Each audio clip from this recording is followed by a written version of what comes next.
madikit at malupit na dumikmantsa. Kaya easy-easy ang labada. Mula noon hanggang ngayon. All you need is pride. All you need is pride. ACS. Tinig ng Diyos ating pakinggan. Gabay ng simbahan ating kailangan. Payo't serbisyo ihahatid sa inyo ng ating mga kasama at kapanalig. Father Bong at Brother Ed sa ating programang Kapanalig.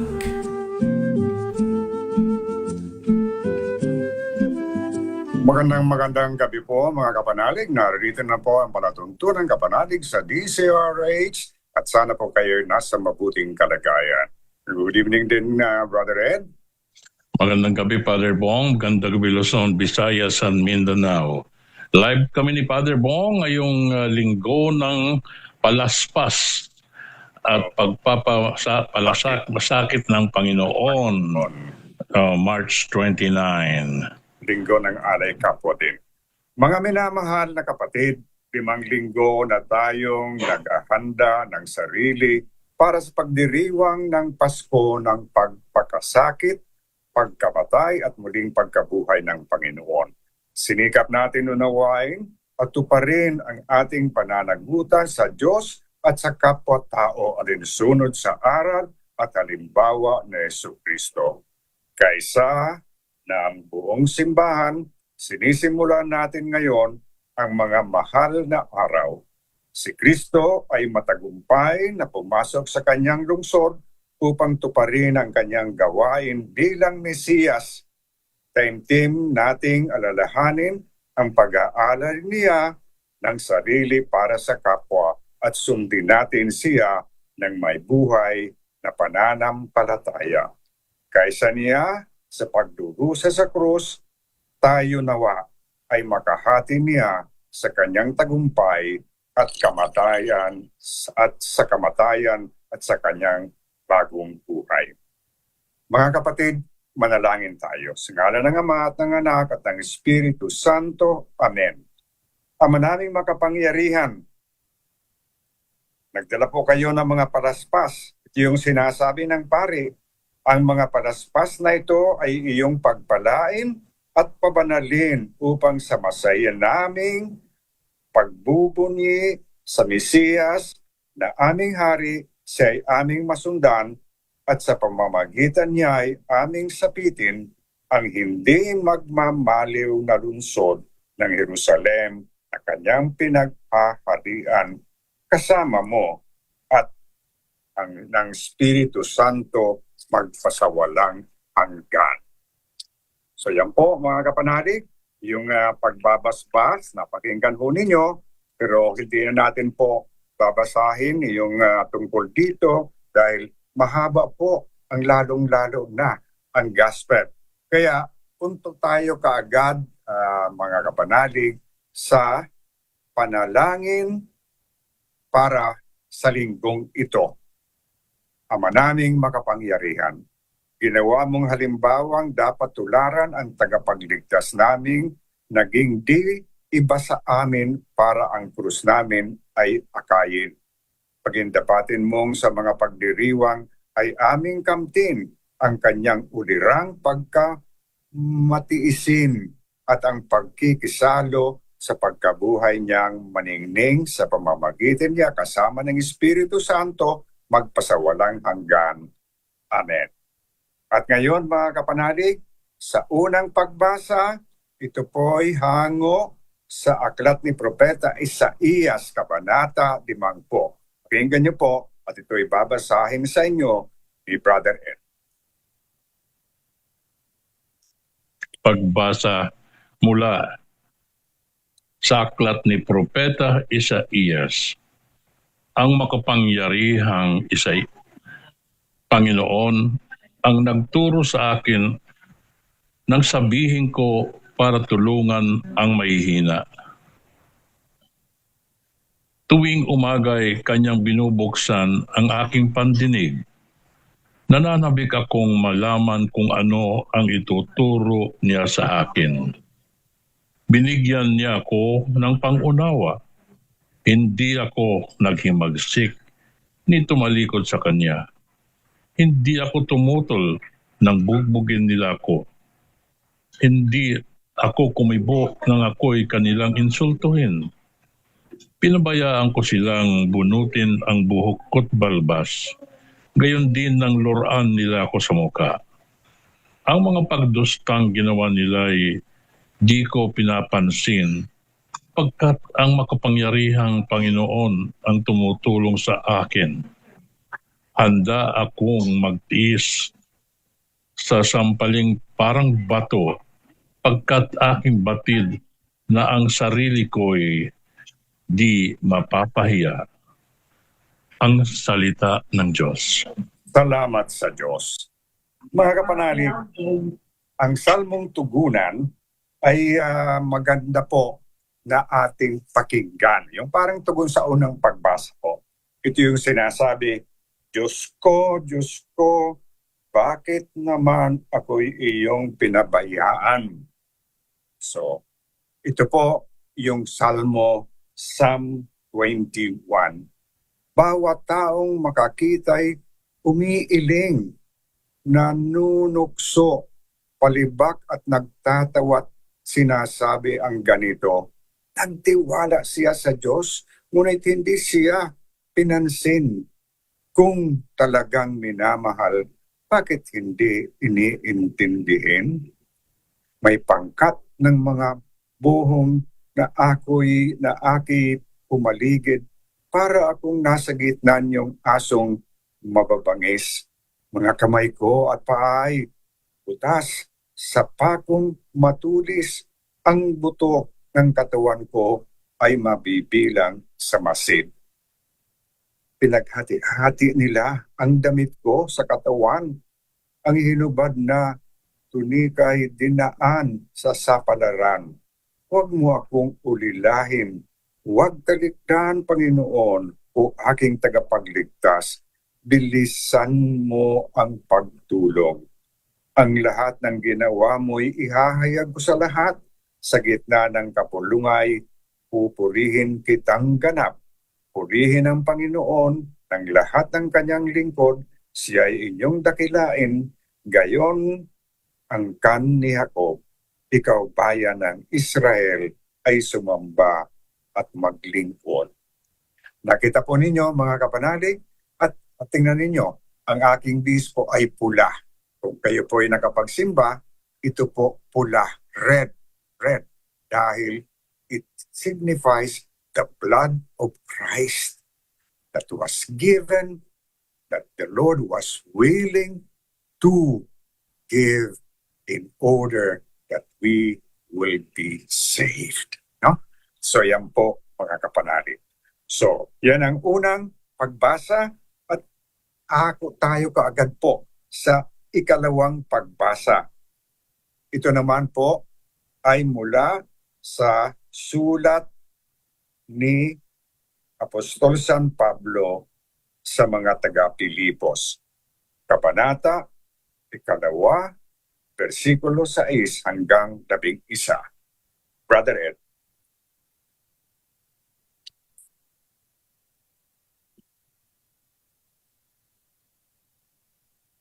Pagbasa mula sa sulat ni Apostol San Pablo sa mga taga-Pilipos.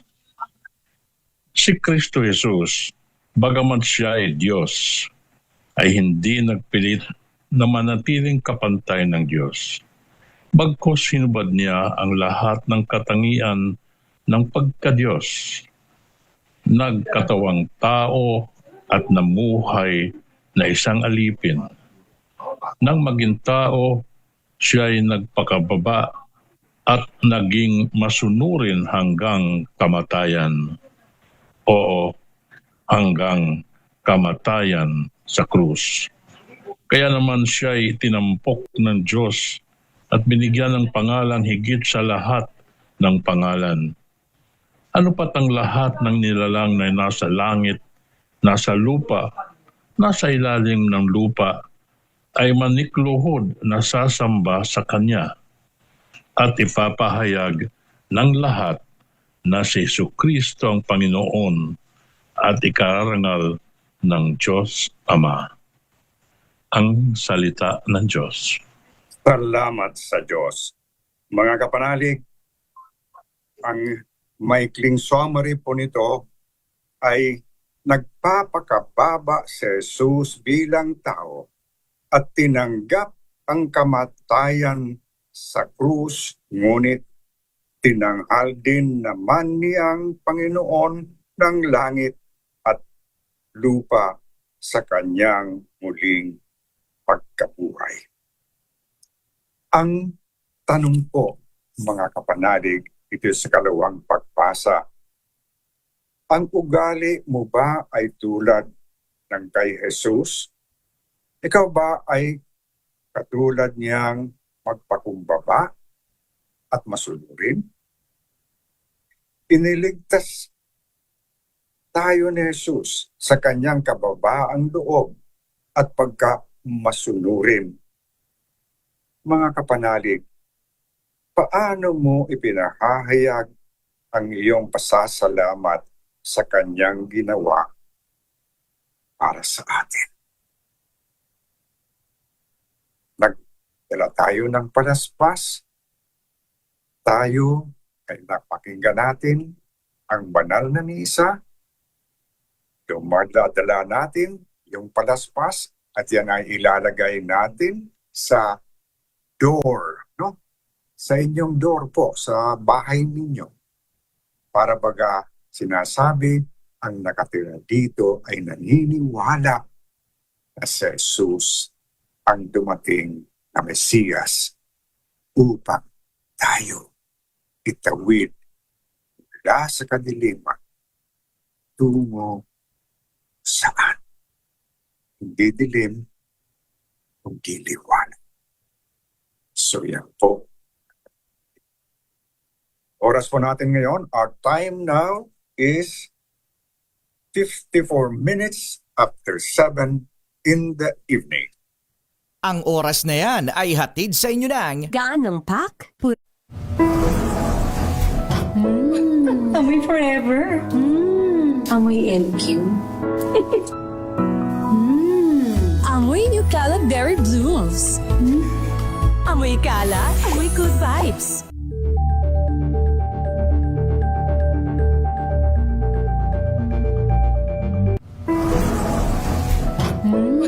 Amoy forever. Amoy LQ. Amoy New Cala Berry Blooms. Amoy Cala, amoy good vibes.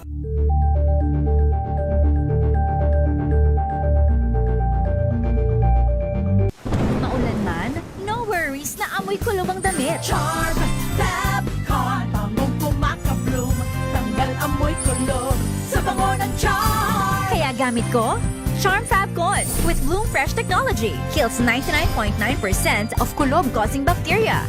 May aroma burst pa of thousands of flowers and berries. Ang sampay sa loob, no amoy kulob. Bangong pumakabloom sa charm. Charm Fabcon. ACS.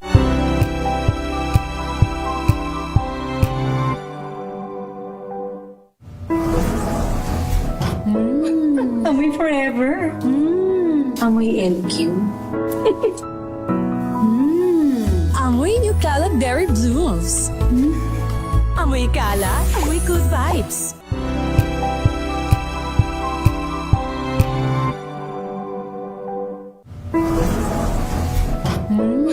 Amoy forever. Amoy LQ. Amoy New Cala Berry Blooms. Amoy Cala, amoy good vibes.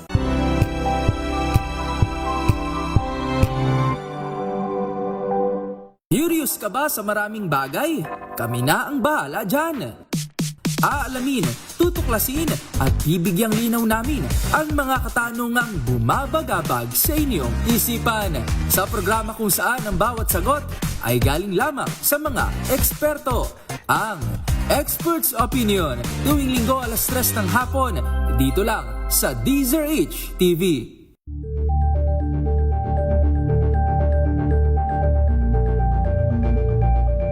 Ito ay ang 17 individual na ang kanilang naaresto. Ang Metro Manila Development Authority o MMDA ang No Contact Apprehension Policy o NCAP sa Metro Manila. Sa ang ilang mga dokumento ay peke. Hindi rin legal ang employment na ipinangako sa kanila. Sa mata ng batas, mananagot ang sangkot at may sala. Dahil sa bawat paglabag, may karampatang parusa. Alamin ang mga pananagutan sa likod ng mga bawal. Dito sa Hoy! Bawal Yan! Tuwing Sabado, alas 11:30 ng umaga. Dito lang sa DZRH TV.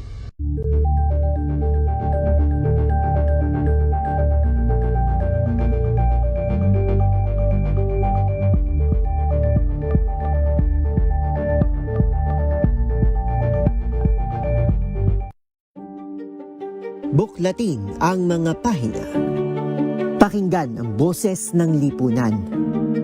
Tunghayan ang mga issue mula sa ibang katayuan. Nakakalungkot kasi deserve ba namin ng ganito? Na hindi nila alam kung ano talaga yung kanilang mga karapatan. Yung gobyerno, tinulungan nila yung kanilang magsasaka. Pinapatahimik tayong lahat using various laws. Through education, kayang-kaya nating baguhin yung ganitong klaseng pag-iisip. Isang kwento, iba't ibang anggulo. Dito, sa Point of View.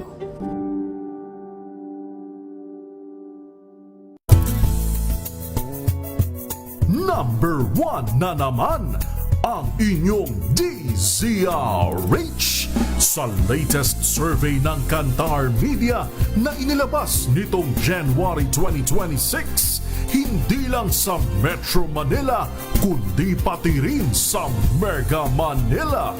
Patunay na DZRH lang ang inyong tunay at totoong pinagkakatiwalaan. Taos-puso po kaming nagpapasalamat sa inyong patuloy na pagtitiwala dahil ang DZRH una sa Pilipinas, una sa Pilipino. Saan ka man sa mundo, tayo Pilipino. Nagsimula sa pangarap hanggang sa maabot ang tagumpay. Iba't ibang kwento, iba't ibang mukha ng atletang Pilipino. Mas pinatindi, mas pinalakas, at mas pinaaksyon sa Match Point tuwing Sabado, 12:30 ng tanghali sa DZRH TV.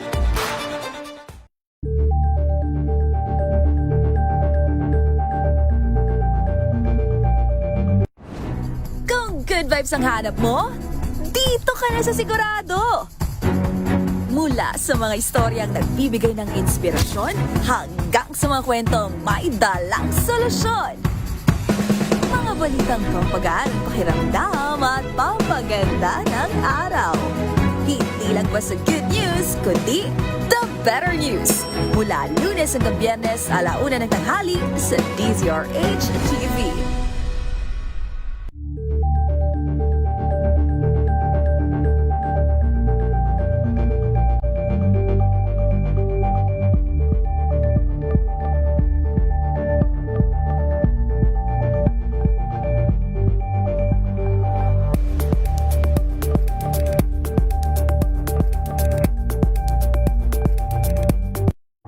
Got you covered.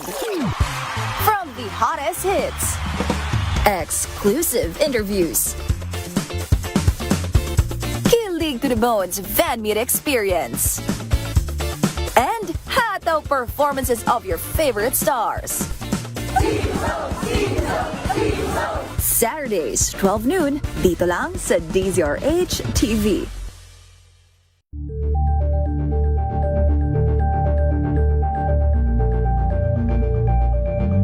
Maagang balitaan, maagang usapan sa mga issue at balita kasama si Kuya Angelo Palmones sa Magandang Umaga Pilipinas mula Lunes hanggang Biyernes.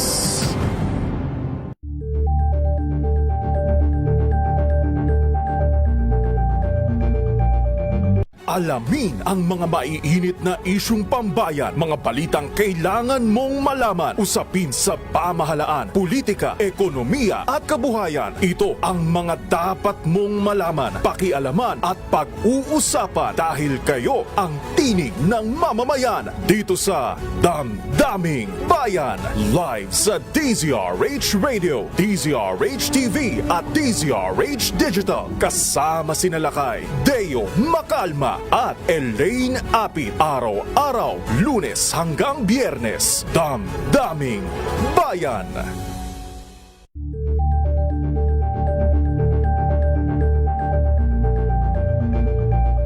Tambalang Anthony Taberna at Jerry Baha ang gigising sa inyong umaga dahil lalatay ang humahagupit na diskusyon at komentaryo Lunes hanggang Biyernes sa 2x2.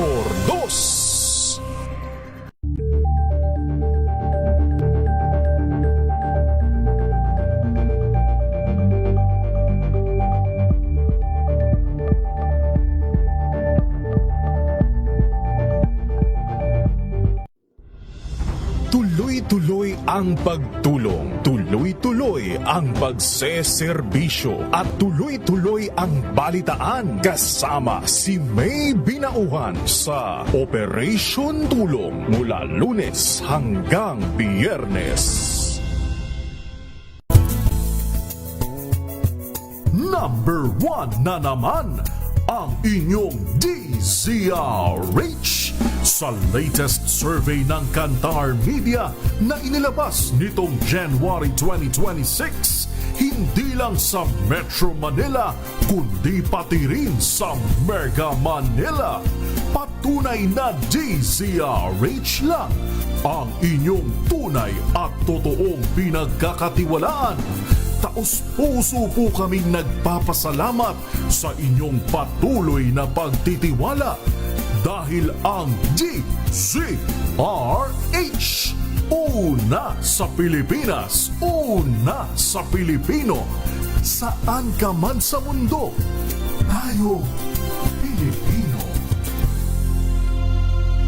Hello, Washi! Laundry day na naman! Yay! Anong meron? Mancha ng chocolate, putik, may libag pa! Kaya natin yan! With Pride Washing Machine Detergent, may triple stain-away formula. Tanggalang makapit, madikit, at malupit na dumit-mancha. Kaya easy-easy ang labada. Mula noon hanggang ngayon! All you need is pride! All you need is pride! ACS. May nagbago. May arte. May budget. Akala nyo lang yon. So solid! White Rose Papaya, wow! White Rose! White Rose Papaya, wow! White Rose! White Rose Papaya! May glow up with a White Rose Papaya! White Rose Papaya. May puti power times 2 kasi may papaya at niacinamide. May shea butter and tea tree oil pa. Kutis sulit ang glow up. Glow up with a White Rose Papaya! White Rose Papaya. Kutis sulit ang glow up. ACS. Wow, ang saya.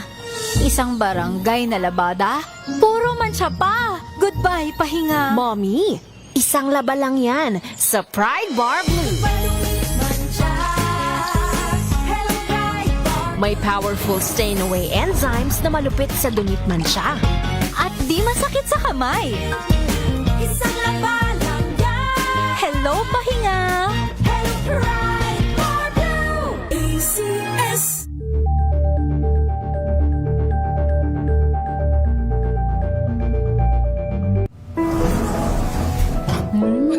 Amoy forever. Amoy LQ. Amoy New Kalat Berry Blues.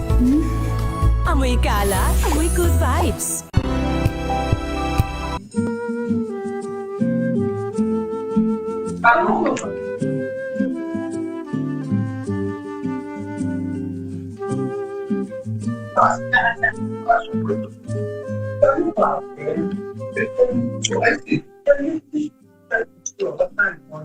Yeah. Kaming dalawa ni Brother Ed ay nagbabalik, Brother Ed. Meron ka ba ng mga text messages na natatanggap? Yes, Father Bong. Mayroon dito galing kay Blanca Manaba, Blessed Sunday, Palm Sunday. Sa ating dalawa, Hosanna in the highest, watching from Antipolo. Si Margarita Guevara, good evening DZRH, good evening din sa ating dalawa, sabi niya hi. Ivy Gutierrez, good evening Father Bong, Brother Ed, watching from Tayug, Pangasinan. Nelson Malinaw, good evening Father Bong and Brother Ed. Si Anthony Abrinica, sabi din sa atin, good evening Father Bong. And si Ivy Gutierrez, of course from from Tayog, Pangasinan. Si Tristan Wyatt Gulay, good evening sa ating dalawa. Si Eduardo Narvaez, good evening Kapanali, good evening Father Bong, Brother Red, watching from Atlanta, Georgia. And happy birthday kay June Benedito Jr. Galing kay Dariel Bert, ang mabait, from Brooks Point, watching in Palawan. Thank you. Si Leo Habares, watching from Puerto Princesa. Good evening din sa atin dalawa. Of course, Susan Hoffman, Blessed Palm Sunday, Father Bong, and Brother Red, God bless. Of course, si Delia Doria, Blessed Sunday, Father Bong, and Brother Red. Yun po ating mga greetings dito sa ating FB Live, Father Bong. Hey, ating din ako'y binabati ko din po yung Kwasay Paris, Antonio de Villago Kwasay Paris, at saka si Bel Beluan palagi ho. Siyang nakikinig sa ating palatuntunan. At ngayon po ay aking babasahin yung maikli lamang po na mabuting balita. Pagkatapos ng ating basahin ito po, bibigay ko po ang isang reflection. So ito po ang mabuting balita. Ang mabuting balita hango sa Ebanghelyo ni San Mateo. Noong panahong yon, iniharap ni Jesus kay Gobernador Poncio Pilato. Ikaw ba ang hari ng mga Hudyo? Tanong sa kanya ni Pilato. Sumagot si Jesus, kayo na ang nagsasabi. Ngunit nang paratangan siya ng mga punong saserdote at ang matatanda ng bayan, hindi na siya sumagot. Kahit sinabi sa kanya ni Pilato, hindi mo ba naririnig ang mga ipinararatang nila sa iyo? Ngunit hindi sumagot si Jesus, gaputok man. Kaya't nagtaka ang gobernador. Tuwing pista ng Paskwa, kinaugulian na ng gobernador ang magpalaya ng isang bilanggo. Sino mang mahiling ng taong bayan. Noon ay may isang kilalang bilanggo na nagngangalang Barabas. Kaya't nang magkatipon ang mga tao, tinanong sila ni Pilato, sino ang ibig ninyong palayain ko? Si Barabas o si Jesus na tinatawag na Kristo? Alam ni Pilato na inggit ang nag-udyok sa kanila na dalhin sa kanya si Jesus. Hindi lamang yan. Samantalang siya ay nakaluklok sa hukuman, nagsabi sa kanya ang kanyang asawa, huwag kang makialam sa taong iyan na walang kasalanan sapagkat kagabi pinahirapan ako ng aking panaginip tungkol sa kanya. Ang mga tao na may sinulsulan ng mga punong saserdote at ng matatanda ng bayan at hilingin kay Pilato na si Barabas ang palayain at si Jesus ay ipapatay. Muli silang tinanong ng gobernador, sino sa dalawa ang ibig ninyong palayain ko? Si Barabas po, sagot nila. Sinabi sa kanila ni Pilato, kung gayon, ano ang gagawin ko kay Jesus na tinatawag na Kristo? Sumagot ang lahat, ipako sa krus. Bakit? Anong masama ang ginawa niya? tanong ni Pilato. Ngunit lalo pa nilang sinigaw, ipako sa krus. Nang makita ni Pilato na wala siyang magagawa, malamang pang magkagulo ang mga tao, nagpakuha siya ng tubig at naghugas ng kamay sa harapan ng mga tao. Wala akong pananagutan sa kamatayan ng taong ito.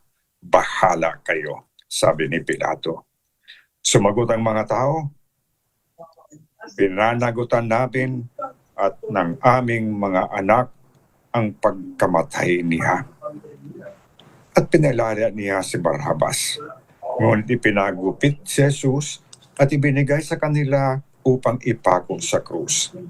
Si Jesus ay dinala ng mga kawal ng gobernador sa pretorio at nagkatipon ang buong batalyon sa paligid niya. Hinubaran nila siya at sinuotan ng isang balabal na pulang-pula. Naglikaw sila ng halamang matinik at ipinutong sa kanya sa pinagpagkahawak ng isang tambo sa kanyang kanang kamay. At palibak siyang niluluhuran at binati, mabuhay ang hari ng mga Hudyo. Siya ay pinaglulurhan, kinuha nila ang tambo at siya ay pinaghahampas sa ulo. At matapos kutyain, kanilang inalisan siya ng balabal, sinuotan ng sariling damit at inilabas upang ipako sa krus. Paglabas nila ng lunsod, kanilang nakitang isang lalaking nangangalang Simon, isang taga-Sirene. Pilit nilang ipinapasan sa kanya ang krus ni Jesus. Pagdating sa lugar na tinatawag na Golgota, na nangangahulog ang puok ng bungo, binigyan nila si Jesus ng alak na hinaluan ng apdo. Ngunit nang matikman niya ay hindi ininom. Nang maipako na siya sa krus, pinaghati-hatian nila ang kanyang mga damit matapos magsapalaran. At naupo sila upang siya ay bantayan. Nakasulat sa kanyang ulunan ang sakdal laban sa kanya. Ito'y si Jesus, ang hari ng mga Hudyo. 2 tulisan ang kasabay niyang ipinako sa krus, isa sa kanan at isa sa kaliwa.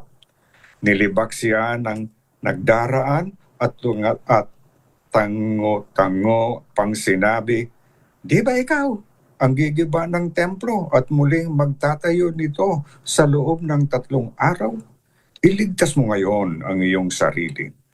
Kung ikaw nga ang anak ng Diyos, bumaba ka sa krus.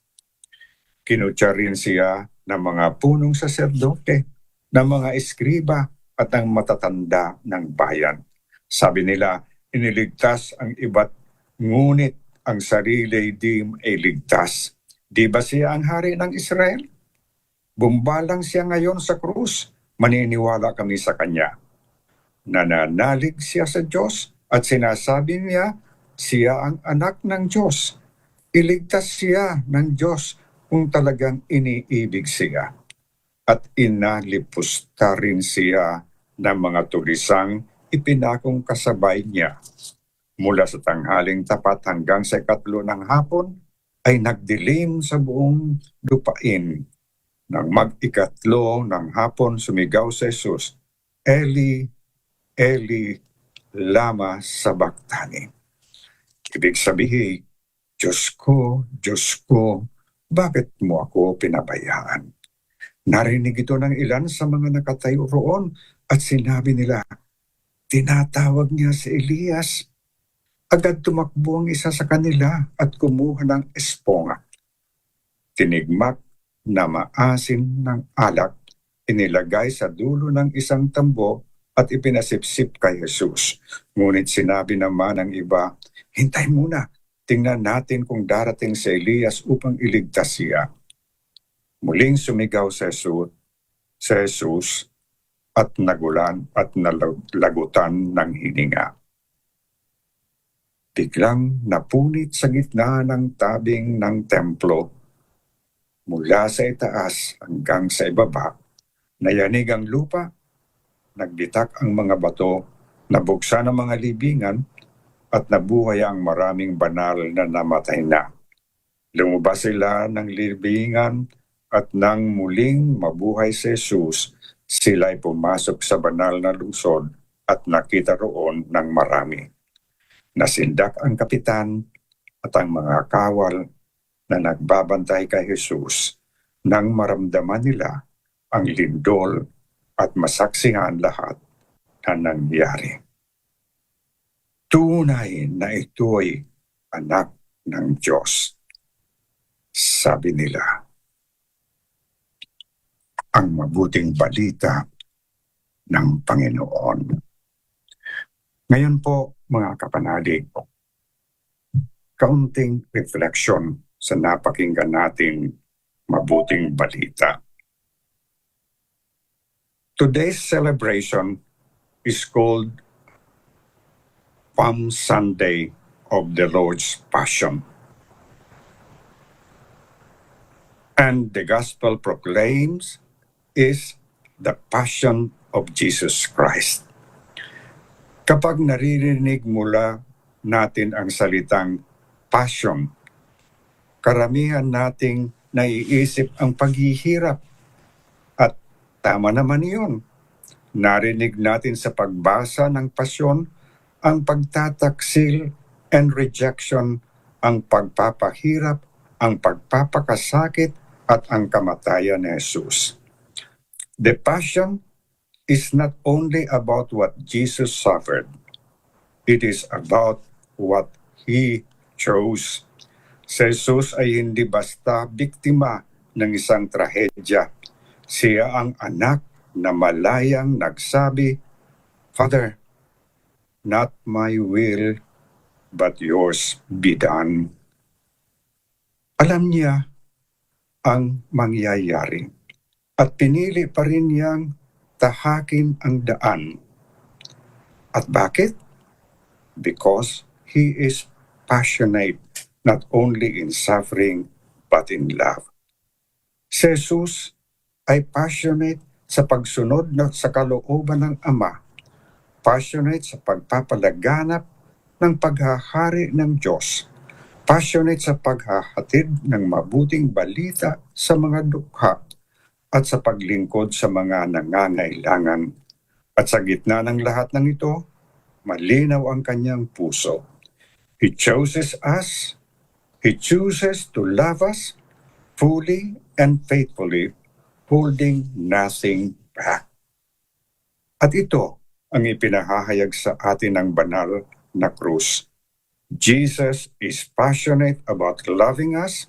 He is absolutely committed to us, even unto death. Now, if Christ loved us so total, so faithful, so passionate, then it cannot remain just something we admire. It must become something we respond to. Dapat nating itong tinutugunan hindi lamang sa salita, kundi sa paraan ng pamumuhay natin. Sa paraan ng pagmamahal, sa pagmamalasakit natin, sa pagbabahagi at paghahandog ng sarili sa mga pagpapasya at pagpili natin sa mga sakripisyong handa nating ialay. Pero madalas, may iba pa tayong passions, financial security, hindi ba? Worldly success, social influence, public approval. Hindi naman masama ang mga ito, pero madalas sila na ang nauuna. But Palm Sunday reminds us there is a greater passion, the love of Christ. And it is a love that calls us out of ourselves, a love that moves us beyond comfort, a love that invites us to give, to serve, to forgive. Isang pag-ibig na humuhubog sa puso natin na maging tulad ni Kristo. To be truly passionate is to love as Christ loved, holding nothing back, choosing love even when it costs everything, and giving ourselves completely for God and for others. Let us pray like this. Lord Jesus, you chose us with a love that never fails. Help us choose you each day to love as you love, to give as you give, and to remain faithful always. Amen. Yan po mga kapanalig, ang kaunting reflection sa ating gospel reading. Ang oras po natin ngayon is 21 minutes after 8 in the evening.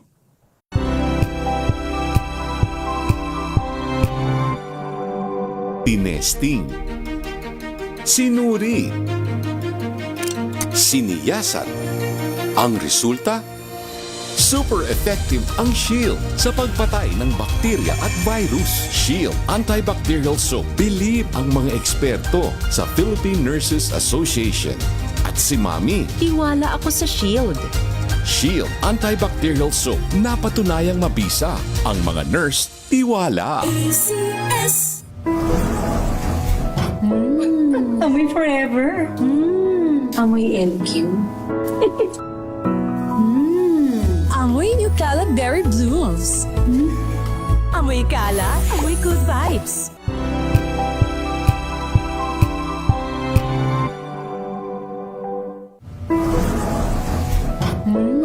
Amoy forever. Amoy NQ. Amoy New Cala Berry Blooms. Amoy Cala, amoy good vibes.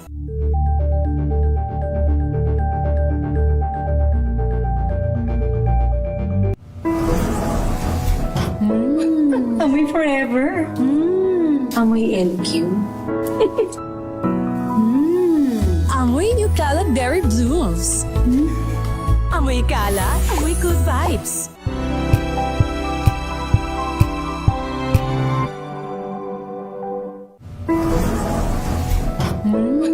Amoy forever. Amoy NQ. Amoy New Cala Berry Blooms. Amoy Cala, amoy good vibes.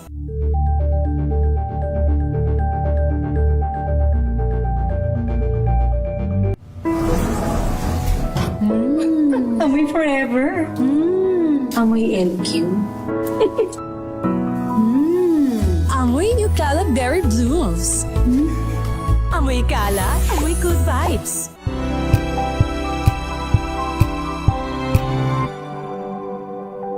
Hello, Washi! Laundry day na naman! Yay! Anong meron? Mancha ng chocolate, putik, may libag pa! Kaya natin yan! With Pride Washing Machine Detergent, may triple stain-away formula. Tanggal ang makapit, madikit, at malupit na dumit mancha. Kaya easy-easy ang labada. Mula noon hanggang ngayon! All you need is pride. All you need is pride. ACS.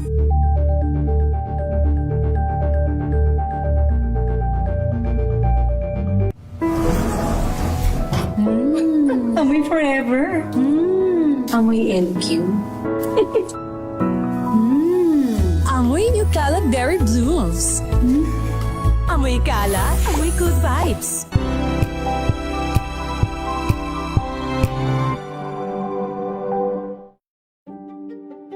Buklatin ang mga pahina. Pakinggan ang boses ng lipunan.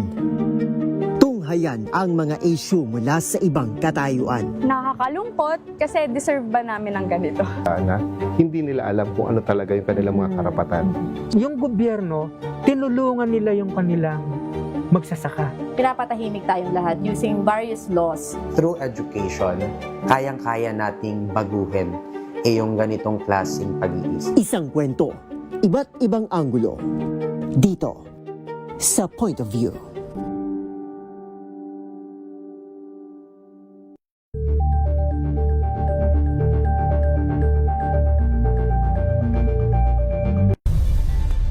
Nagsimula sa hanggang sa maabot ang tagumpay. Iba't ibang kwento, iba't ibang mukha ng atletang Pilipino.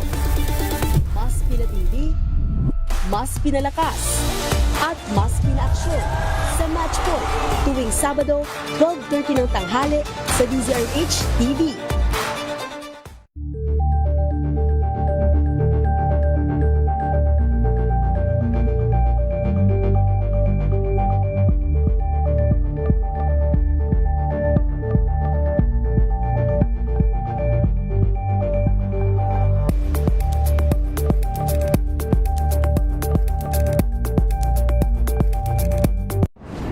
Kung good vibes ang hanap mo, dito ka na sa sigurado!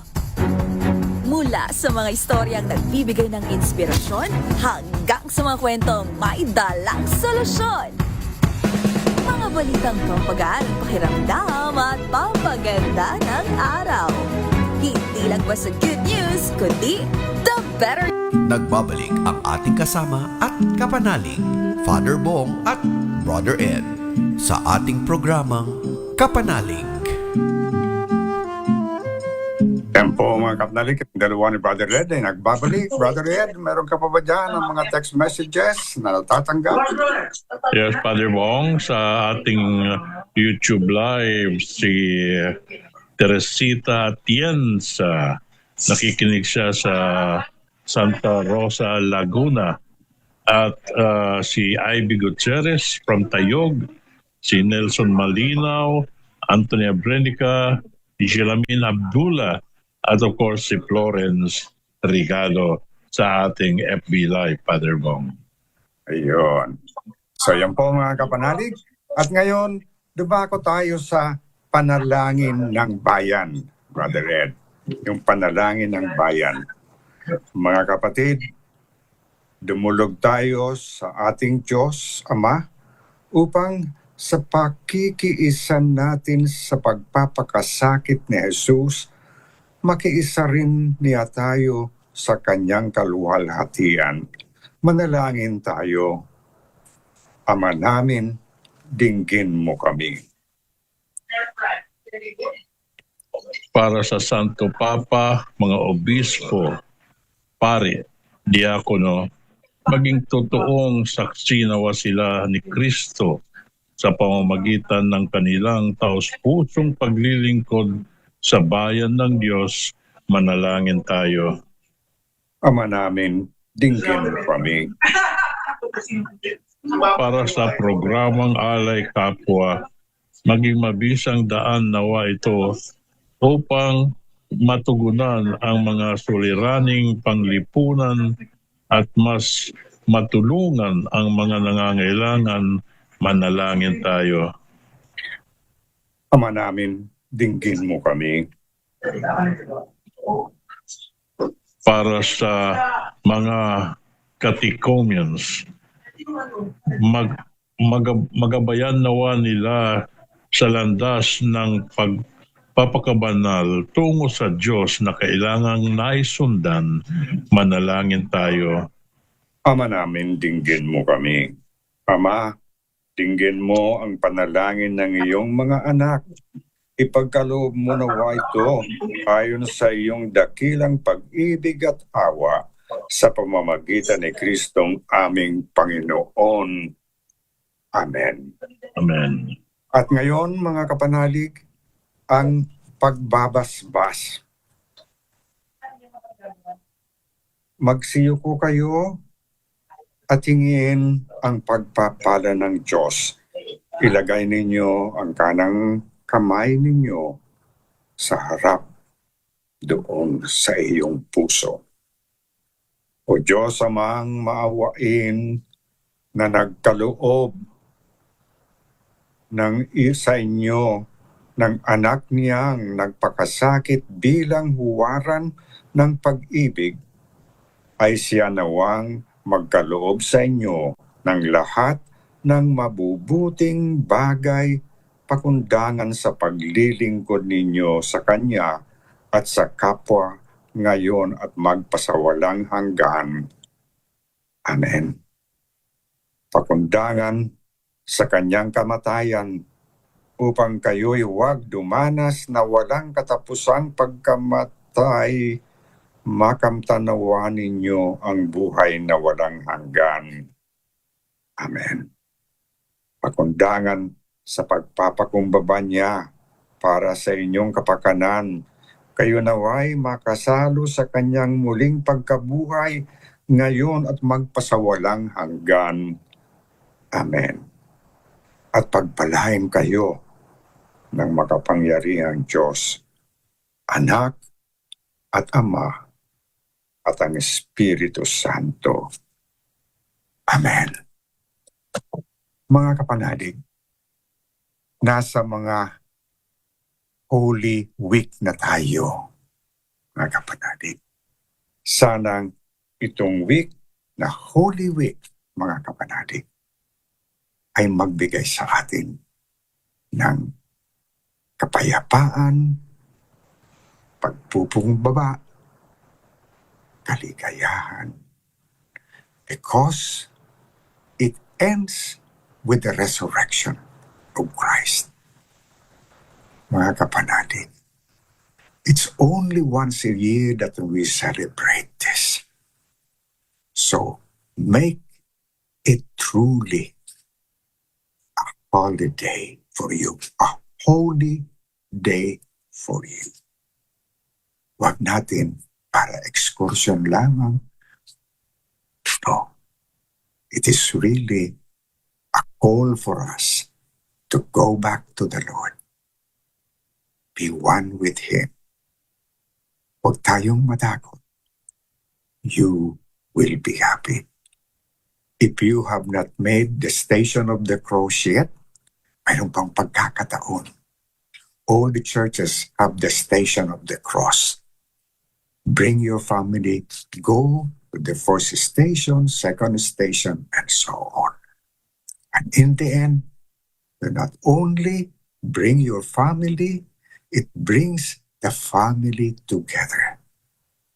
And because of that, that practice will remain for them within their heart, and they will not forget it. Even if perhaps some days they do forget, but eventually they will also follow the example. Parents, kapanalig, that you have shown your children. This is the time to gather together and make it truly holy. So yan po mga kapanalig. Brother Ed, meron ka bang nais sabihin? Wala na, Father Bong, at magsama ulit tayo sa bagong buwan ng Abril, which is April 5. Oh, yeah. So, yes, April 5, tandaan po natin ang pag-ibig ng Panginoon ay siksik-liglig umaapaw. So, have a holy weekend. Everyone be safe. Lahat man na nandyan, nag-out of town, keep safe. God bless everyone. Maraming salamat, Father Bong. Maraming salamat, Brother Ed. Keep safe, mga kapanalig, brothers and sisters. Remember, this is a time to truly be holy in the eyes of the Lord. Bye-bye. Thank you. Kaming dalawa ni Brother Ed ay nagsasabi, sumain niyo ang katotohanan. God bless you all. Thank you. Good night. Good night. God bless. God bless.